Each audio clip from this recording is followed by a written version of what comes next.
Good morning, everybody. I'm Dr. Armen, Professor Armen Astvatsatryan from Yerevan, Armenia, and today we'll talk about abdominal aortic branch occlusion. So, various branches of the aorta can be occluded by atherosclerosis, fibromuscular dysplasia, or other conditions, causing symptoms and signs of ischemia or infarction. So diagnosis is by imaging tests, so visualization techniques. Treatment is treatment of dissection of aortic branch occlusion. Is what? Is with embolectomy, angioplasty, or sometimes surgical bypass grafting.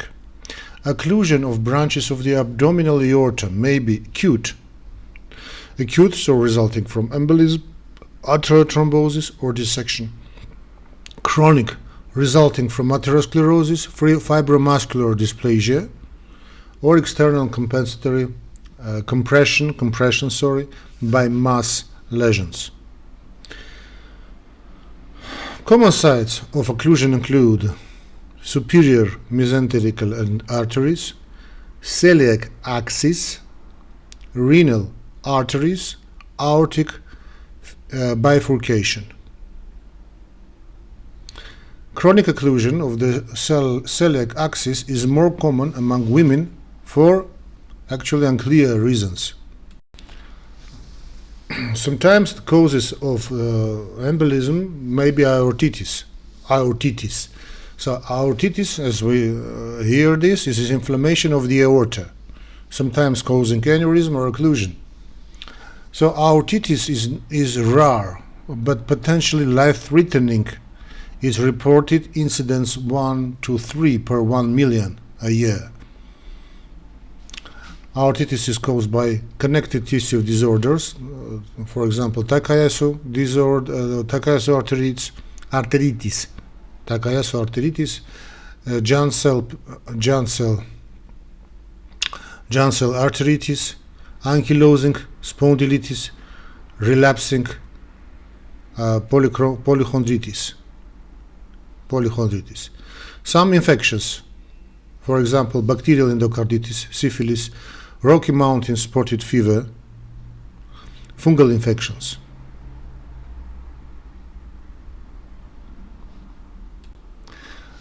Symptoms and signs of abdominal aortic branch occlusion. Clinical manifestation, for example, pain, organ failure, necrosis result from ischemia or infarction, and vary depending on the artery involved and acuity. Acute mesenteric occlusion causes interstitial ischemia and infarction, resulting in severe diffuse abdominal pain, typically out of proportion for the minimal physical findings. Acute occlusion of the celiac axis may cause liver or spleen infarction. Chronic mesenteric vascular insufficiency rarely causes symptoms unless both the superior mesenteric artery and cellular axis are substantially narrowed or occluded because collateral circulation between the major splanchnic artery trunks is extensive. Symptoms of chronic mesenteric vascular insufficiency typically occur postprandially as intestinal angina because digestion requires increased mesenteric blood flow. Pain begins about 30 minutes to 1 hour after eating, and it's steady, severe, and usually periumbilical, and may be relieved by sublingual nitroglycerin.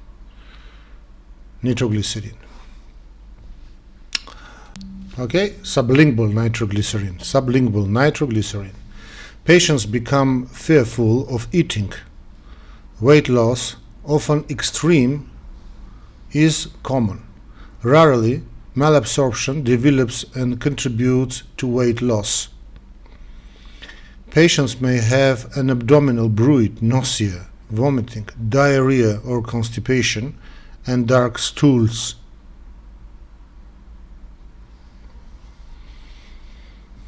Acute renal artery embolism causes sudden flank pain,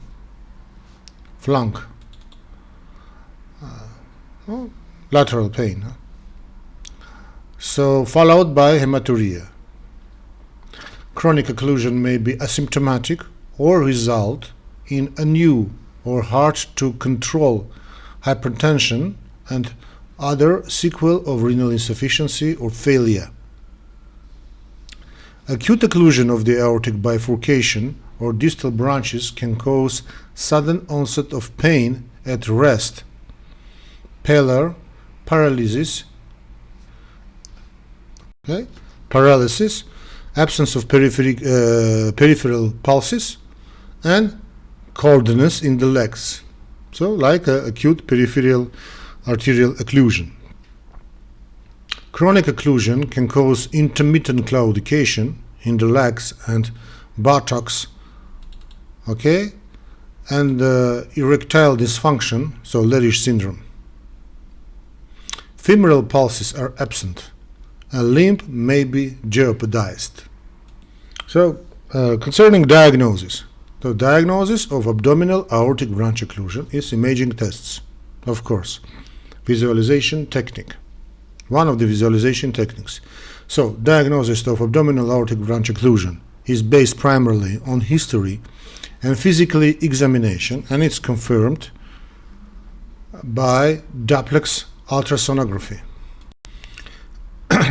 So, duplex ultrasonography, computer tomography angiography, magnetic resonance angiography, MRA, or traditional angiography. Yes. So treatment of abdominal aortic branch occlusion is embolectomy or percutaneous transluminal angioplasty for acute occlusion, surgery or angioplasty for chronic severe occlusion. Acute occlusion is surgical emergency requiring embolectomy or percutaneous transluminal angioplasty with or without stent placement. Laparotomy with bypass graft and bowel resection may be necessary if embolectomy or PTA, so percutaneous transluminal angioplasty, is unsuccessful. Chronic occlusion, if symptomatic, may require surgery or angioplasty. Risk factor modification and antiplatelet drugs may help. Acute mesenteric occlusion, for example in the superior mesenteric artery, which causes significant morbidity and mortality, requires prompt revascularization.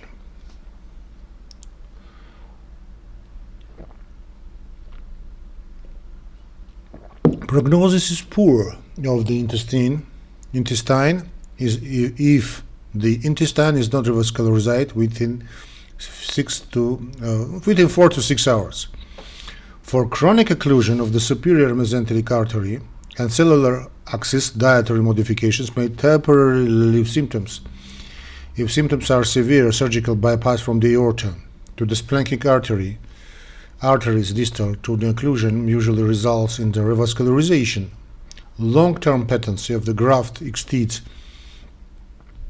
90%.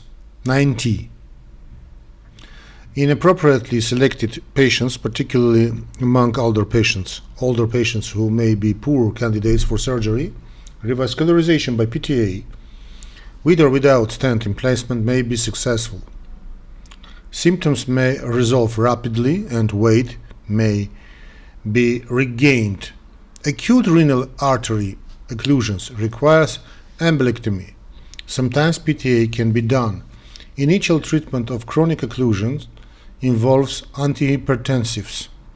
If blood pressure is not controlled adequately or if renal function deteriorates. PTA with stent placement, or when PTA is impossible, open surgical bypass or endarterectomy can improve blood flow. Occlusion of the aortic bifurcation requires urgent embolectomy, usually done transfemorally. If chronic occlusion of the aortic bifurcation causes claudication, an aortoiliac or aortofemoral graft can be used for surgical bypass de-occlusion. So PTA angioplasty is an alternative for selective patients. So key points. Abdominal aortic branch occlusion can be acute or chronic. Symptoms vary depending on the acuity of the occlusion and the artery involved. Diagnose abdominal aortic branch occlusion based on a history and physical examination and confirm with imaging tests. Treat acute occlusion as a surgical emergency with embolectomy, percutaneous transluminal angioplasty or surgical bypass. Treat chronic occlusion with drugs and lifestyle changes, and if severe, surgery or angioplasty. So that's enough concerning abdominal aortic branch occlusion. And dear friends, dear friends, thanks for your attention. I know it was not big, but it's quite enough. Thank you for your attention. Please do not forget to make your donations to our channel, because without your donation, without your donates, we cannot exist. So I'm absolutely sure that you will make these donations. But before this, thanks once again for your attention, and put the ring on that you see on your monitors to be in touch with my channel, Healthcare and Education. So don't forget to follow and subscribe. See you in another lectures. Bye.